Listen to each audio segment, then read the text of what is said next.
फिर से स्वागत है मेरे चैनल पर। मैं हूं राज, आप देख रहे हैं हाईवे नाइट। दोस्तों, आज की जो कहानी है ये लता जी ने भेजा है राजस्थान के एक शहर गंगानगर के पास।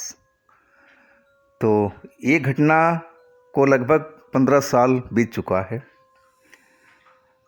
तो चलते हैं लता जी की कहानी में। लेकिन दोस्तों, मेरे चैनल को आपने सब्सक्राइब नहीं किया है तो प्लीज़ कर लीजिएगा, धन्यवाद। मेरी शादी को लगभग 3 महीने बीत चुके थे। मेरी पत्नी जो पति थे वो सरकारी नौकरी में थे।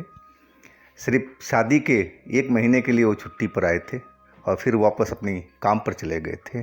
अब वो आएंगे करीब 5 महीने के बाद में। हमारे घर में, ससुराल में, हमारी सास, हमारी जेठ और जेठानी, बस इतना ही परिवार है। और जेठ का एक छोटा सा बच्चा। तो ले दे कर के छोटी फैमिली ही है।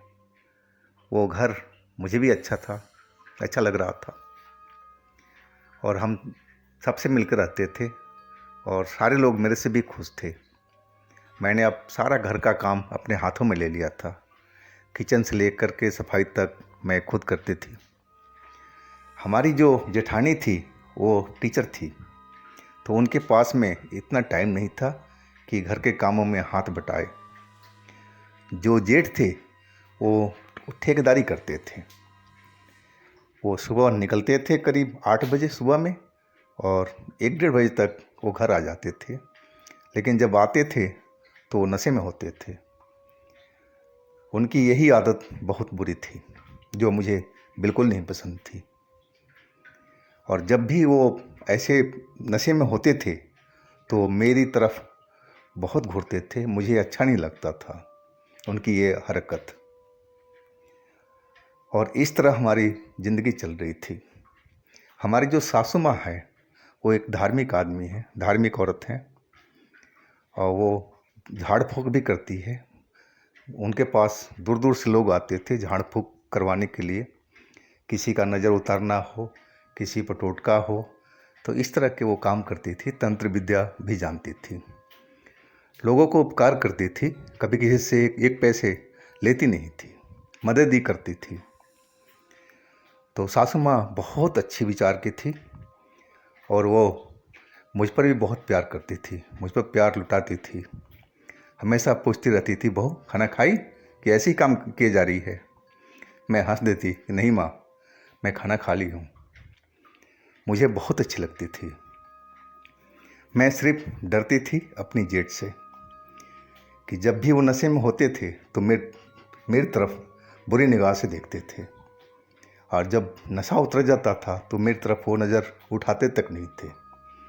तो सारा दोष उसी नशे का ही था, उनमें कोई दोष नहीं था, पीने वाले में ही दोष था।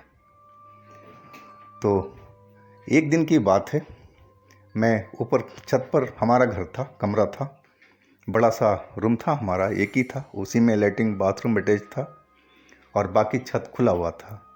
और नीचे के कमरे में एक तो पूजा घर था बड़ा सा, जिसमें मम्मी जी पूजा करती थी और झाड़ फूँक करती थी, और दूसरा रूम था हमारी जेठानी का, उसमें जेठ और जेठानी रहते थे और छत पर मेरा कमरा था। तो एक दिन की बात है, मैं छत पर कपड़े डाल के सुखा रही थी। सुबह सुबह का करीब 8, साढ़े 8 का वक्त था। तो ज़ोर ज़ोर से आवाज़ आने लगी, जैसे चिल्ला रहा कोई। तो ऐसे तो मैं जानती थी कि इनके पास, मम्मी के पास में झाड़ फूँक वाले लोग आते हैं, औरतें आती हैं और कुछ शोरगुल भी होता है। लेकिन आज बहुत तेज़ तेज़ आवाज़ आ रहा था।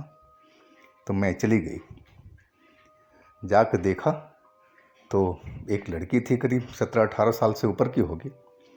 वो मर्द के ज़बान में बोल रही थी कि तेरी हिम्मत, सासू माँ को धमका रही थी कि इस लड़की से मुझे भगा सकता है, निकाल सकता है, मैं तेरे घर को बर्बाद कर दूंगी, तेरे घर में आग लगा दूंगी। सासू माँ बस उसकी तरफ देख करके मंत्र पढ़े जा रही थी और फूंकते जा रही थी मुंह से।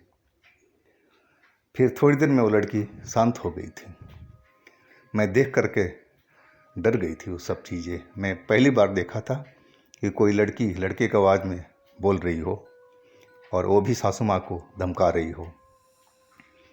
मैं एकदम डरी सी थी उस दिन। रात को खाना वाना सबको खिला पिला करके मैं अपने कमरे में आ गई और मुझे सोने से पहले किताब पढ़ने की आदत थी, तो मैं वही किताब पढ़ रही थी। लाइट जल रही थी और मैं अपना जो दरवाज़ा और खिड़की मैं एक दो बार ज़रूर चेक करती थी कि कहीं गलती से खुला ना हो, कि मुझे जेठ जी पर डाउट रहता था कि कहीं नशे में हो तो कहीं अपना घर भूल करके हमारे घर में ना आ जाए। मुझे डर सा लगा रहता था और उस दिन भी मैं ऐसे ही किया था।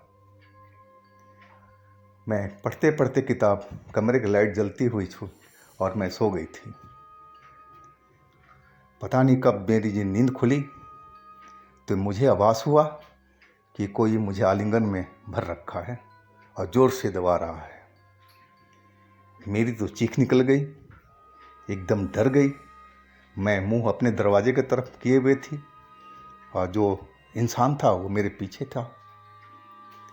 मैं ज़ोर से चिल्लाई कि छोड़ो, कौन हो तुम। हाँ, मुझे डाउट था जेठ जी पर, कहीं जेठ जी कहीं से घुस तो नहीं आए खिड़की से, कहीं और रास्ते से। मुझे उसी पर डाउट था, यानी कि आपको शर्म नहीं आ रही है? मैं आपकी बेटी की तरह हूँ, आपकी छोटी बहन की तरह हूँ, इस तरह हमारे कमरे में घुस आने तो आपको शर्म आनी चाहिए। जाइए यहाँ से, निकलिए यहाँ से। मैं ज़ोर ज़ोर से बोल रही थी, लेकिन वो शख्स तो मुझे और भींचे जा रहा था। मुझे बहुत गुस्सा आ रहा था, लेकिन मैं उसका जो बंधन था बाहों का, मैं छुड़ा नहीं पा रही थी। अब मुझे चीखने के अलावा कोई रास्ता सूझ नहीं रहा था। और वही मैंने ज़ोर ज़ोर से चिल्लाना शुरू कर दिया, सासू माँ, सासू माँ, ऊपर आइए। मैं ज़ोर ज़ोर से चिल्ला रही थी, बचाइए मुझे, बचाइए। तभी वो शख्स मेरे मुंह पर हाथ रख दिया।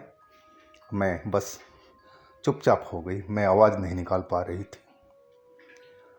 अब मैं बस छटपटा रही थी, अपने आप को संघर्ष कर रही थी उस शख्स से बचने की जो मुझे पकड़ रखा था।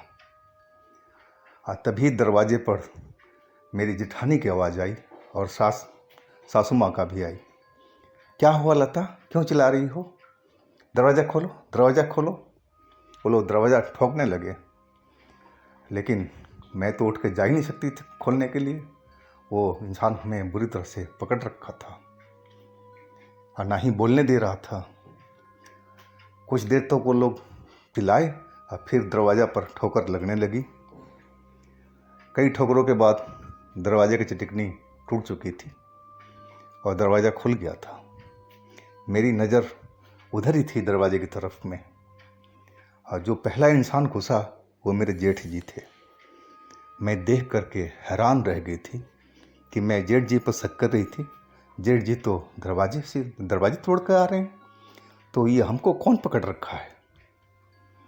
लेकिन मैं देखने के पोजीशन में नहीं थी, ना घूम सकती थी। बहुत कस के जो भी था मेरे को पकड़ रखा था। मेरी सासू माँ भी अंदर आ गई और वो मेरी हालत देख करके समझ गई मेरे अस्त व्यस्त कपड़े कि मेरे साथ में कुछ बुरा हो रहा है, और वो बिल्कुल पास में आ गई। मेरी जेठानी और जेठ दोनों साइड में खड़े थे और मेरी तरफ देख रहे थे। वो कुछ डरे से लग रहे थे वो भी, लेकिन कुछ बोल नहीं रहे थे। तभी सासू माँ ने अपना इलाज शुरू कर दिया मंत्र का। वो मंत्र पढ़ना शुरू कर दिया और मेरी तरफ फूंक मारने लगी। 2-3 बार मंत्र पढ़ा और फूंक मारा। अब मुझे जो इंसान पकड़ रखा था वो छोड़ दिया था।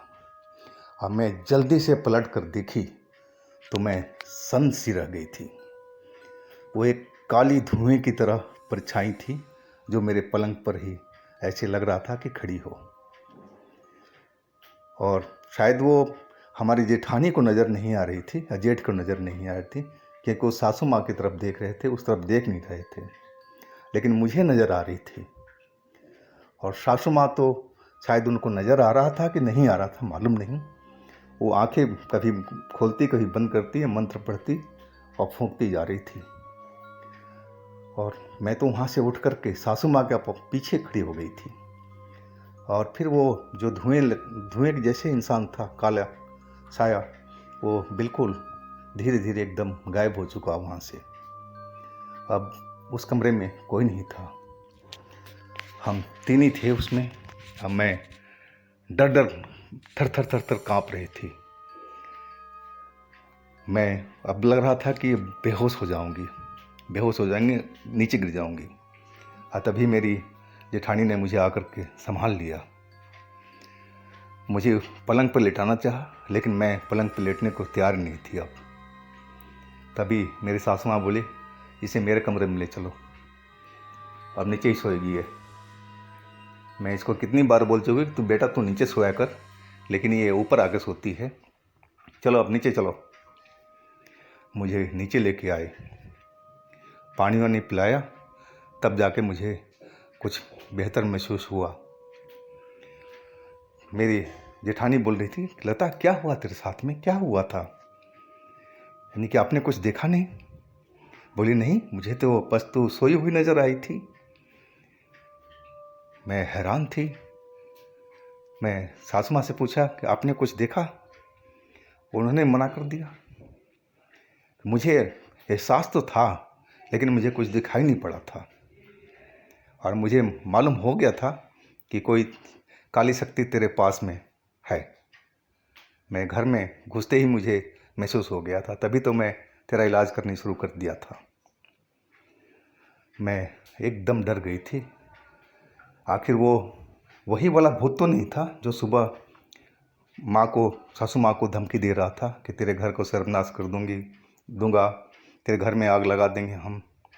शायद अब मुझे यकीन हो चुका था, जिस लड़की से सासू माँ ने सुबह में भूत उतारा था, वो धमकी दे रहा था।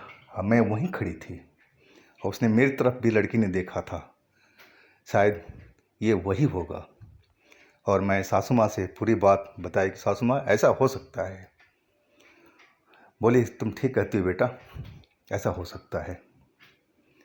और बोली कल तुम्हें मैं एक मंत्र का सिद्ध किया हुआ धागा दूंगी और तू अपने गले में पहन लेना कुछ दिन तक, इसके बाद कोई बात नहीं, उतार देना, सब कुछ ठीक हो जाएगा। लेकिन बेटा जब तक तेरा पति ना आए तू ऊपर कमरे में मत जाया कर, तू हमारे साथ में सोया कर बेटा, मेरी सास ने बोली। मैंने बोल दिया कि ठीक है माँ, मैं आपके साथ ही सोऊंगी। उस दिन के बाद से सब कुछ नॉर्मल हो चुका था और फिर कोई हमारे साथ में कोई बुरी घटना नहीं हुई।